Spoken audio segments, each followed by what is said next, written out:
السلام عليكم ورحمة الله. أهلا وسهلا بكم بقناة النحات شريف الطائي. درسنا اليوم عن كيفية صنع قمد للخنجر. نحضر قطعة من الكرتون أو الورق، ثم نلصق قلمين ببعضهما البعض لكي تعطي مسافة تقريبا 5 ملي، نصف سنتي عن النصلة. ثم نقوم برسم نصف المقبض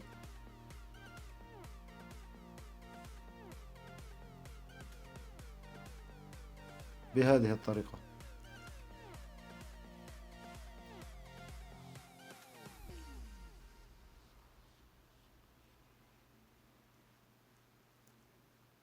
وهذه الطريقة لكي يتوحد طرفي المقبض ويصبح متساوي.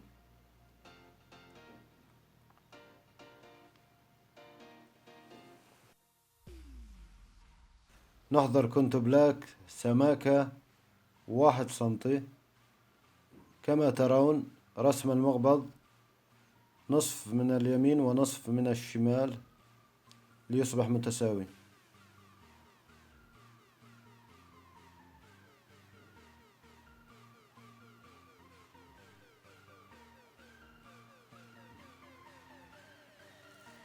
كما ترون نقوم بقصها بأدوات بسيطة ومتوفرة.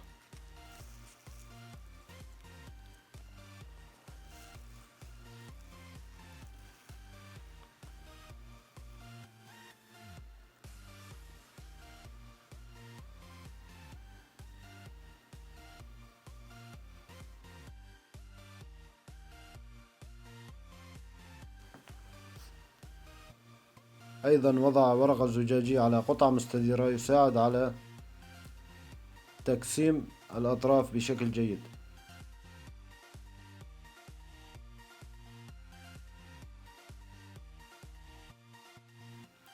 بعد الانتهاء من القص نقوم الآن بلصقها.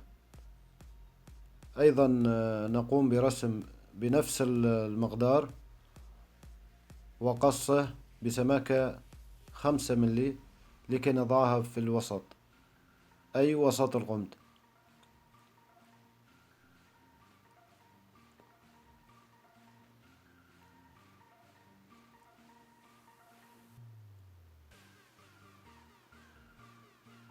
وبعد لصقها نقوم بالتأكد من حجمها.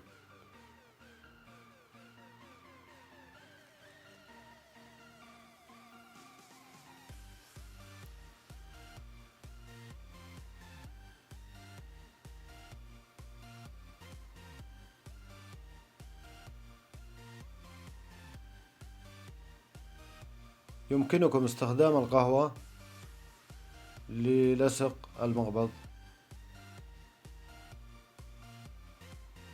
أو وضع براغي ولكن بعد النحت، ولكن هذه الطريقة أسهل بكثير.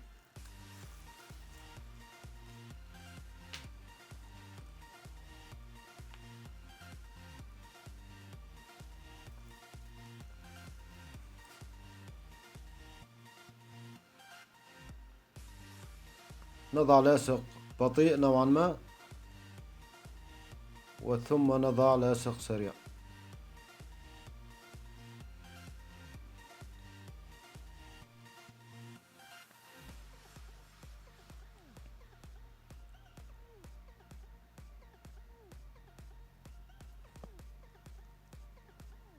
نعبئ الأطراف جيدا لكي تصبح متماسكة وصلبة.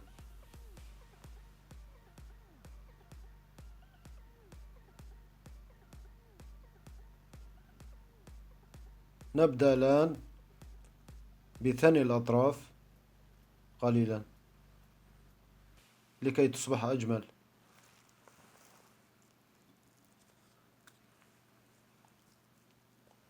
أيضا بواسطة الورقة الزجاجية نمرة 60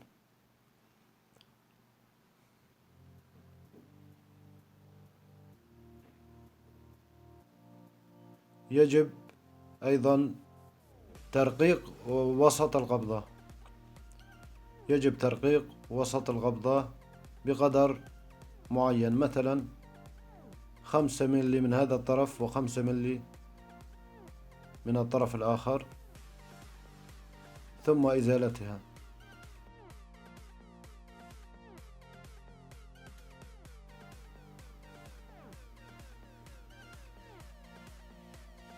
إذن الطرفين بنفس القدر. الآن أصبح بهذا الشكل. أيضا يجب ثني الأطراف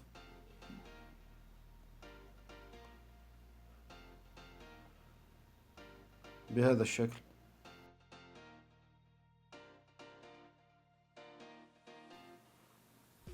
ثم نقوم رسم بهذه الطريقة، نقوم برسم الغمد. نضع المقبض ثم نرسم على القمد نفس المسافة لكي تصبح متساوية. نزيل الأطراف من الأعلى ثم نثني الأطراف قليلا لكي تصبح مدببة من المنتصف.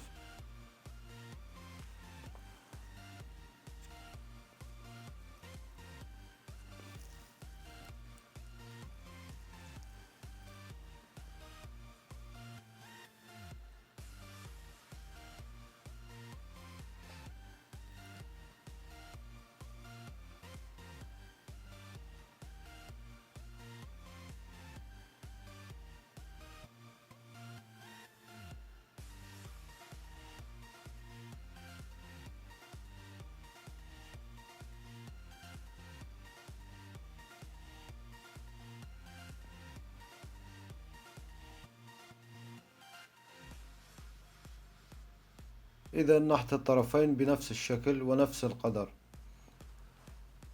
ثم نضع القمد على المقبض ونقوم بنحته لكي يتساوى جيدا.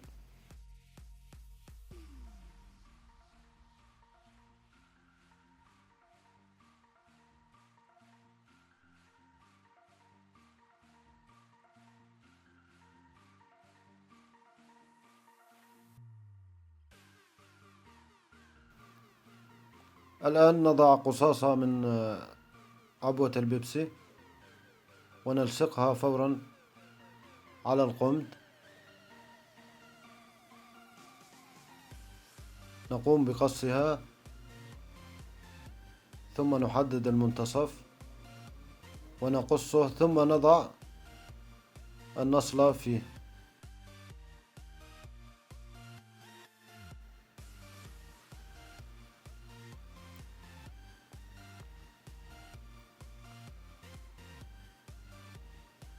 أيضا نضع قصاصة أخرى لكن بدون لصقها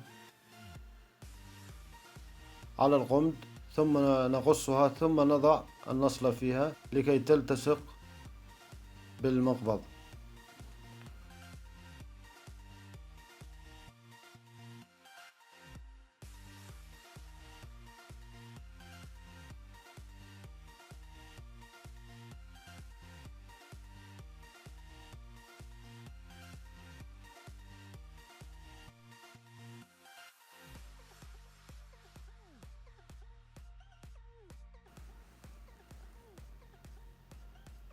الآن نبدأ بزخرفة المقبض بواسطة سلك النحاس.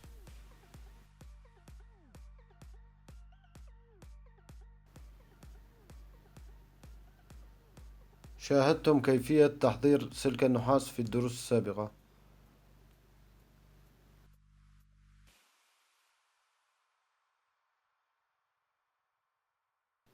الآن هذه الطريقة طريقة لف سلكين على بعضهما البعض.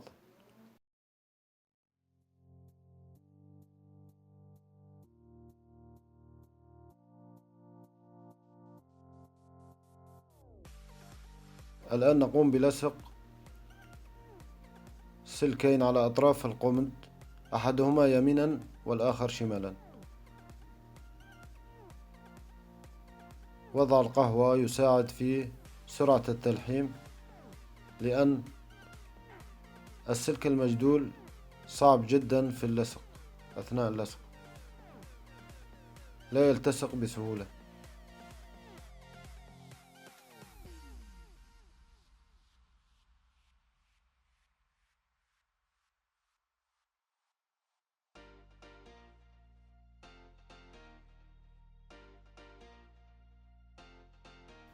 نضع سلك على أطراف المقبض بهذا الشكل،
هذه نصف دائرة لنضعها على الغمد من الأسفل.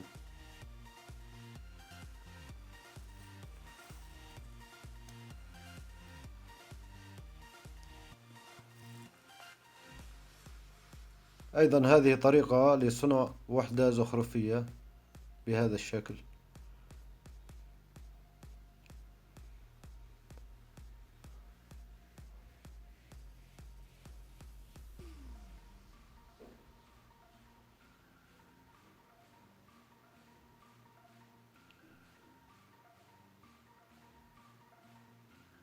نأخذ قياسها على السابقة لكي تصبح بنفس القياس، ثم نلصقها واحدة تلو الأخرى ولكن معاكسة.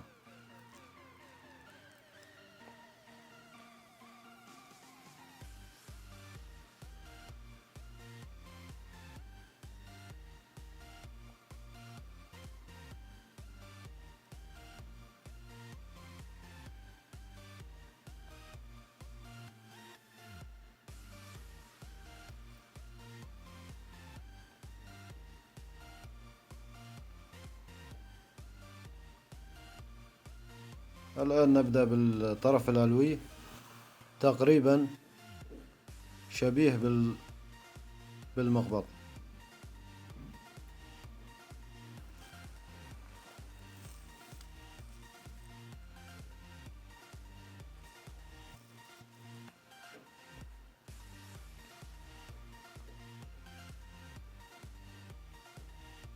نضع أسلاك مجدولة على طرفي الغمد من الأعلى،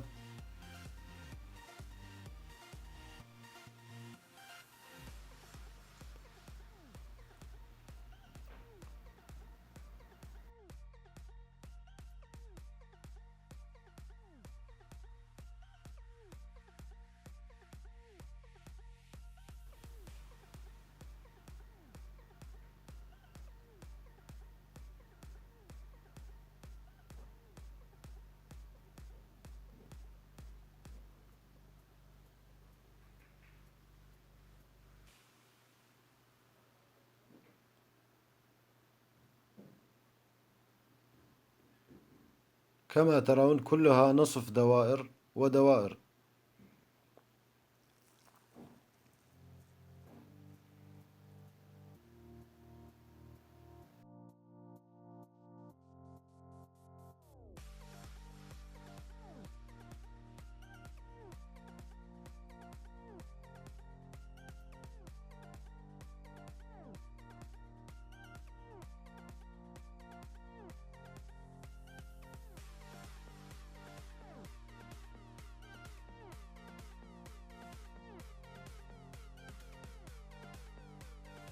هذه نصف دائرة نقسمها نصفين لكي نقوم برسم هذا الموديل.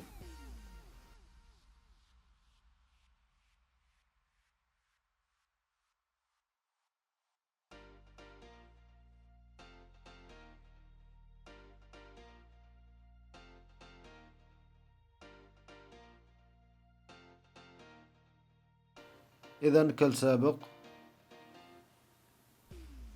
وحدة زخرفية يمين ووحدة زخرفية شمال بنفس القياس.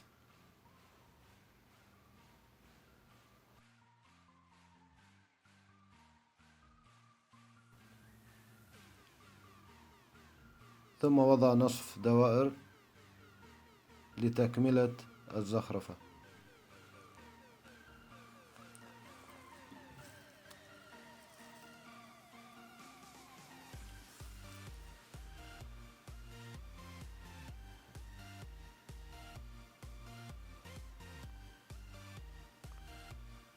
الآن انتهينا من الزخرفة، ونبدأ بتعبئتها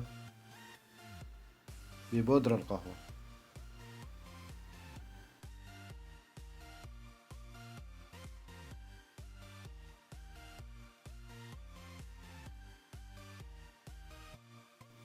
يجب تفريغ الأماكن التي سوف نضع فيها لون مختلف أو بودرة مختلفة.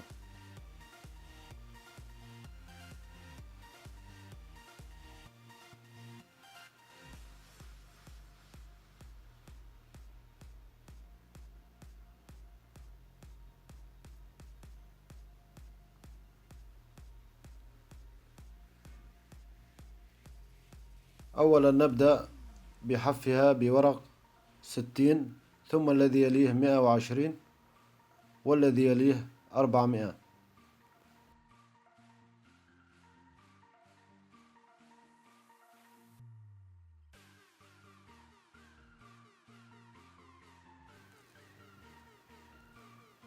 وبعد أن انتهينا من تنعيمه نقوم بوضع لون فضي.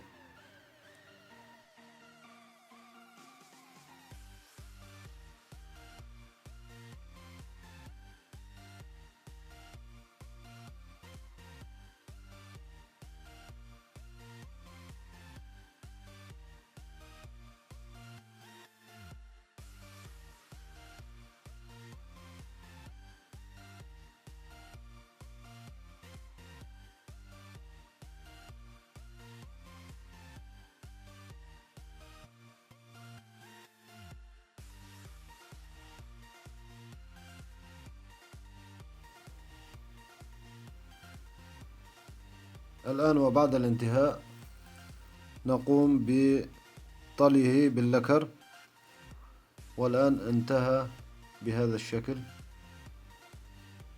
نأمل من حضراتكم الاشتراك بالقناة وتفعيل الجرس ليصلكم كل جديد. شكرا للمشاهدة، وإلى اللقاء.